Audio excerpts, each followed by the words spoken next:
Allah'ın şehidi. Şehadetin mübarek. Ey nur yüzlü şehidi. Torpağa kan vermişsen. Torpak senin halalın. Dağlarda can vermişsen oğul. O da senin halalın. Şirverine saçtığın bayrak senin halalın. Bedeninde Kerbala, ziyaretgahı, piri, şehadetin mübarek. Ey nur yüzlü şehidim. Ölüm var ki ölümsüzdür. Ölümlerin şehit şahı. Yarar karanlıkları, aydınlanır sabahı. Bir çiğninde kefeni, bir çiğninde silahı. Ölümün gözüne dik bakan mücahidim. Şehadetin mübarek. Ey nur yüzlü Yusuf, şehadetin mübarek. Şehadetin mübarektir. Benim ölmez kardeşim.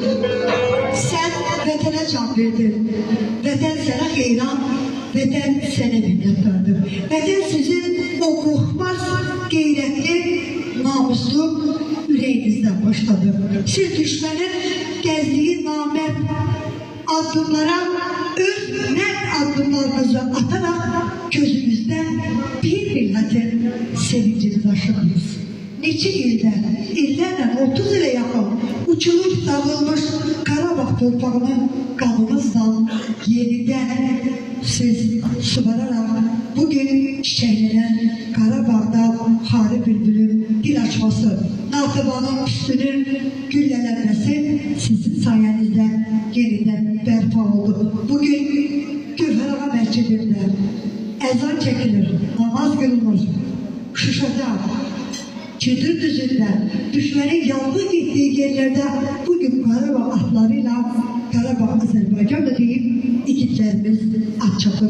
Bunun için aziz analar, aziz şehit anaları, aziz valideynler, ne kadar desek ki ağrınız sağalar yok. Ama en büyük ağrımız olan Karabağ'ydı ki düşman onu bizden aldı desek yalan olur. Yani bu biraz, ben hiç vakit demirəm, Azerbaycan halkı humanist halkı, tolerant bir ülkeyiz biz. Hiç zaman müharibə sevmərik. Ama her birimize məlumdur ki 30